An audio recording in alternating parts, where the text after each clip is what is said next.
poem for the month out of Nujibusui. Nothing is a thing.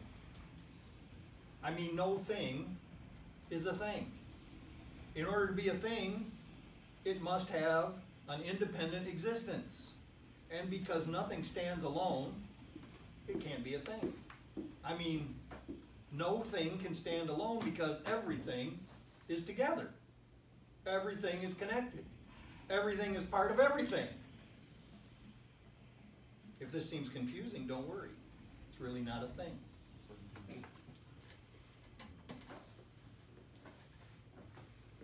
And Hafiz has something to say about it too.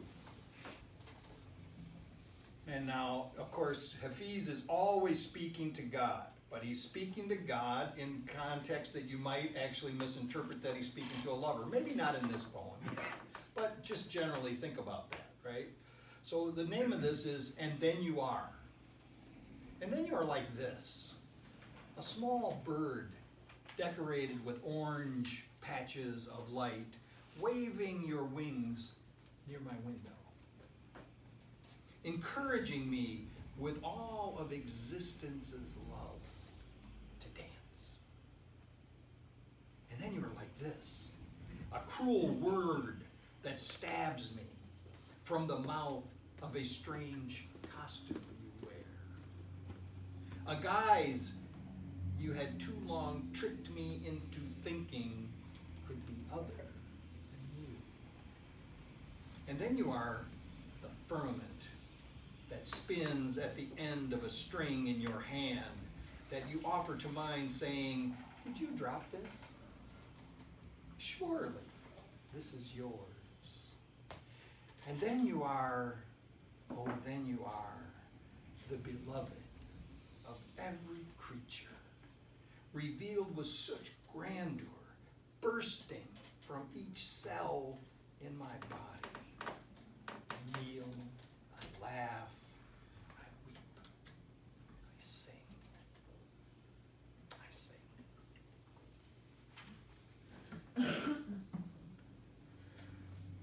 So this is unconditioned. This is the release of the conditioning that tells us that the affirmation that we say at the beginning of every Sunday service is not true.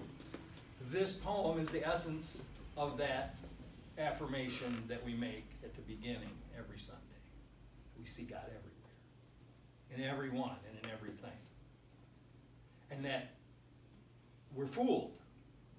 And see, you notice in the poem that Hafiz doesn't say that God did the fooling. He's saying, I have fooled myself into thinking that the way you appear to me is something other than you.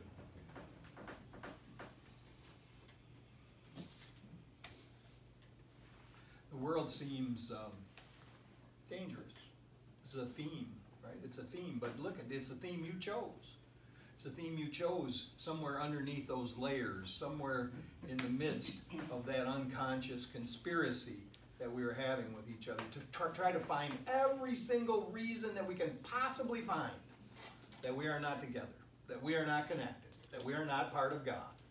To find every shred of false evidence that God is not appearing before us, that God is not within us, around us, between us. Somewhere in there, though, underneath that conspiratorial layer lies the truth, lies the essence of us, the love that is us, the love that is actually God expressing as us. The world appears, though, to be in flux. All these outer things are changing. We can observe this change all around us. And this is where the Buddhist practice is very clear. What we observe in the world is continually changing. So the reason that we don't grasp it is because it's going to slip through our fingers, because it's continually changing. The reason we don't try to avoid it is because it's changing. We don't have to avoid anything because it's going to change in a second in the material world. So we can observe this change all around us. The world changes, everything in it changes, the seasons wax and wane, and I've been watching the plants outside. The plants on the one side where the kneeling bodhisattva of compassion is, just went crazy out there. They just grew a lot bigger than I thought. And I've just been watching them, and I know that soon, they're going to lose their luster. They're going to lose their fullness. They're going to wilt. But this is the other thing I know, that next year, they'll be back.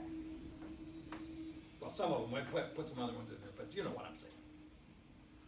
Our bodies change. Our life experience changes. And as we watch, everything changes. This observation, though, is correct only in the physical world.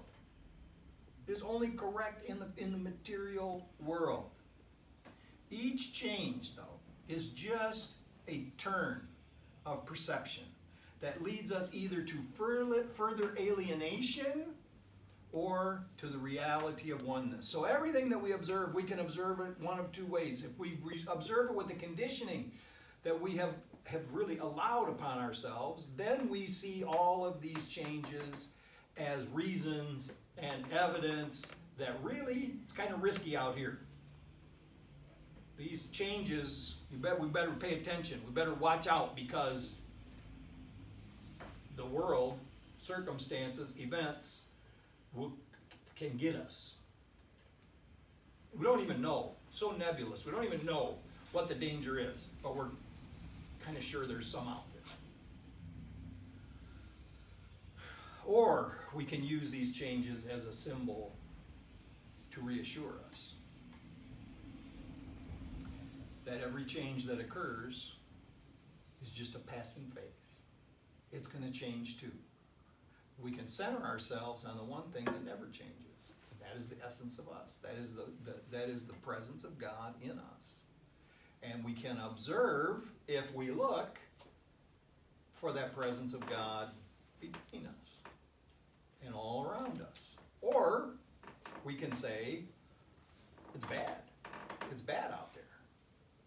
So this change in the environment, mental or physical, reflects our belief. How we interpret it is based on what we believe about it.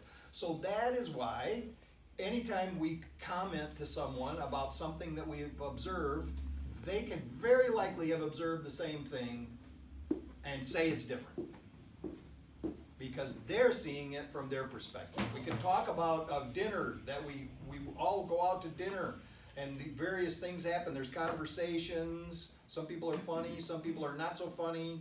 And then later, when we remember it, we remember even the words differently. Because we're all feeling it in a different way. We're all feeling it according to our conditioning. So the fluidity is an aspect of the material world. We can see it as positive or negative. This instability, though, raises fear, which really is the designer's intention. And when I say the designer, I'm talking specifically about the ego. The ego intends to keep us off balance. The ego's purpose is to keep us from examining the lies that it continues to tell us. So all of this mental juxtaposition is just trying to keep us off balance. And you wonder, you say, well, why? Ego's me, though. But ego is that's me. That's my personality. That's my identity. Well, first of all, it's not. And the reason that it wants to keep you off balance is it wants to keep you convinced that it is. So reality in the material world is an oxymoron, because it is always subject to perspective, which means that it is not stable. When we know that God, being love, does not change, then we are free from flux, even though we observe it. We are free from its effects. We begin to see, when we really realize that change is constant in the world, it is not reality. So the sign, did Priscilla change the sign? She did? Yeah. And then she left us? Yep. Well, thank you, Priscilla. So this is the way that we're going to release this condition, and that is to focus on this principle first, or the first principle. I'm just going to go through this real quick here.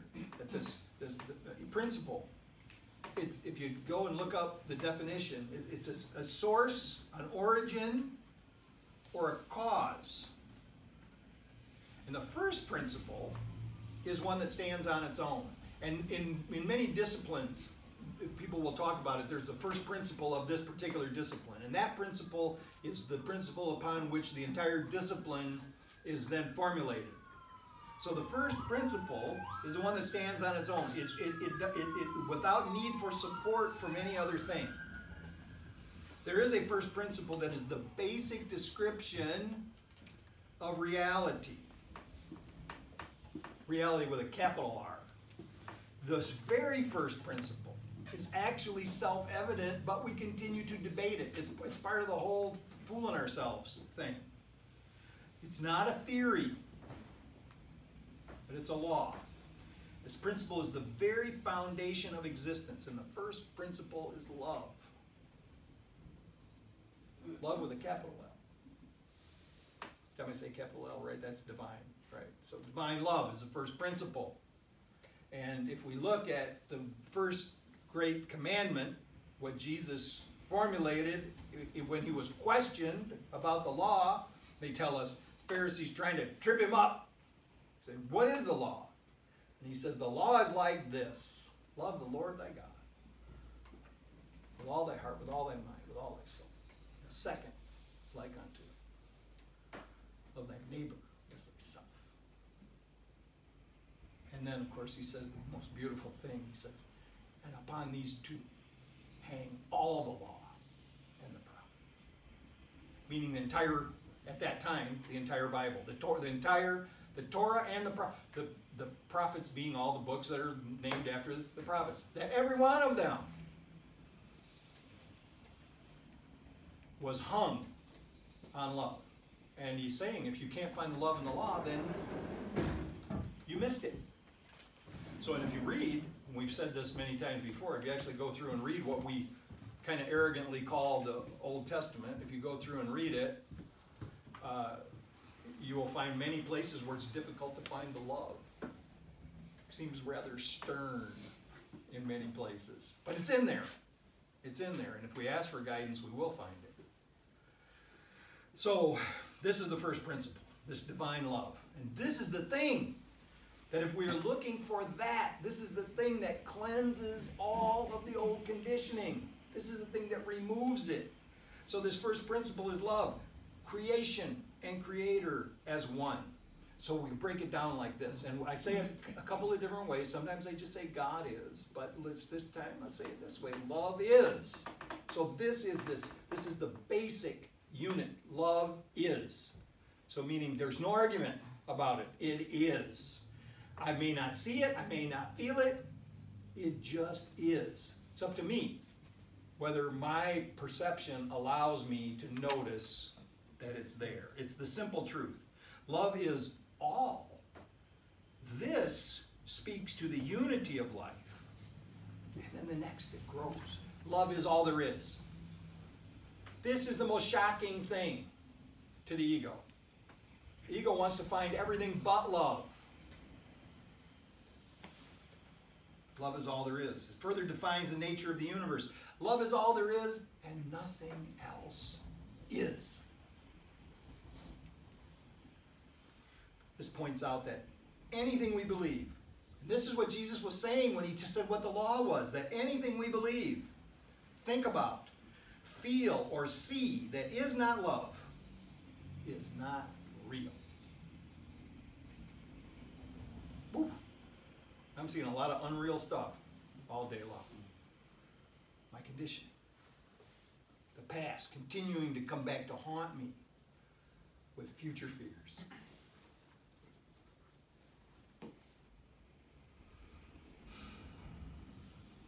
Love, the first principle, is that from which all things, all life springs. We are generated directly out of love. We arise out of love. God is love. said that. God is love and we are love. We are the effect. We are the effect of that first principle. We are a nuance. We are a nuance of love.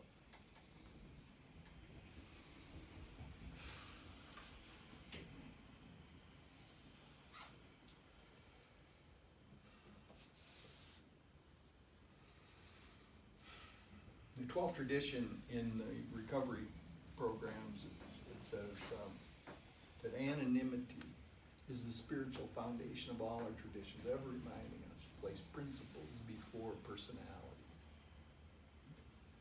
And this is a call to unconditional love. This is a call to release conditioning and see everyone as the same. We say the dictionary, there's one of the definitions in the dictionary of anonymity is faceless, nameless, the same as.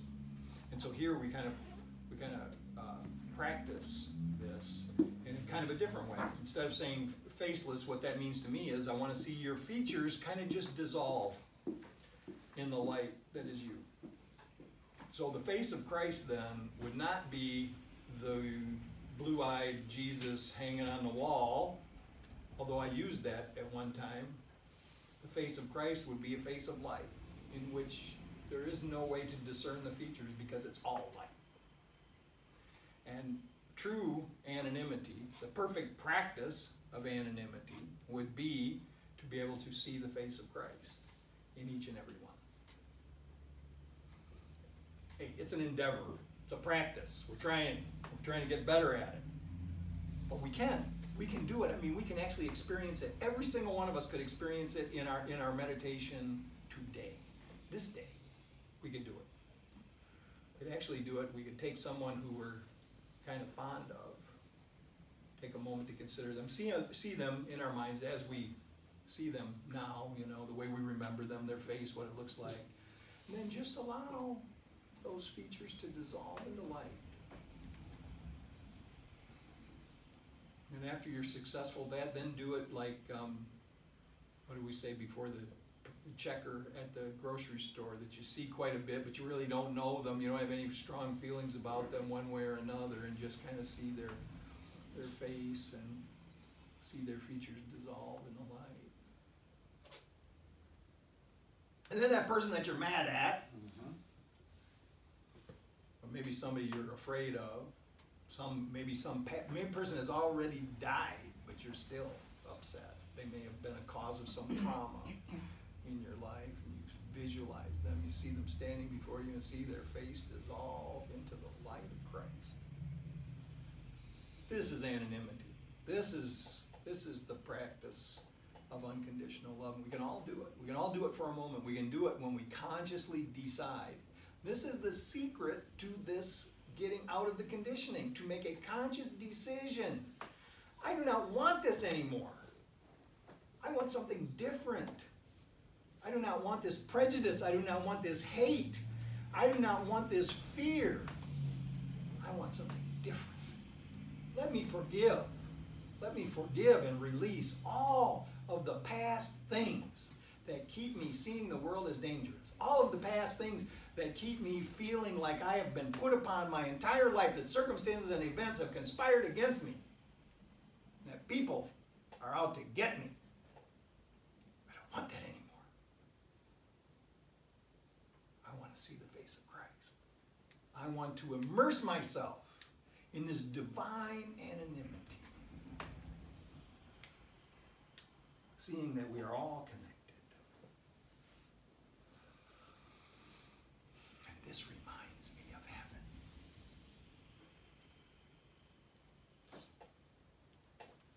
Reminded of eternity. Somewhere deep within, as I do these meditations, as I make this decision to move from the old way of seeing into the light, a chord was struck somewhere deep within. And that chord had me remembering home.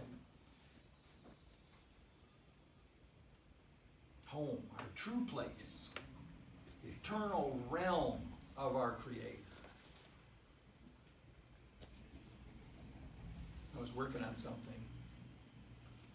Because it's so easy when we get caught up in these differences of opinion, especially over the last few weeks. There's been a lot of acrimony, a lot of upset. And I like thinking I'm right, and I enjoy noticing how other people are so wrong. But there's room in our mother's lap for all of us. And that's what I want, regardless of our opinions, regardless of our wrong-headedness, and who's to really say which one. Well, I can say. But regardless of that, let me get this idea, this feeling. I remembered home. I've crawled up into my mother's lap. And I've kind of lost myself in the folds of her robe. And I see my brother on the floor. Let me reach out my hand and say, come on up here. There's room for all of us. It changes the whole dynamic. Because this is who we are. We are all children of our mother, Father, God. And there is room for us. There is room for us in the lap of that God. There is room for all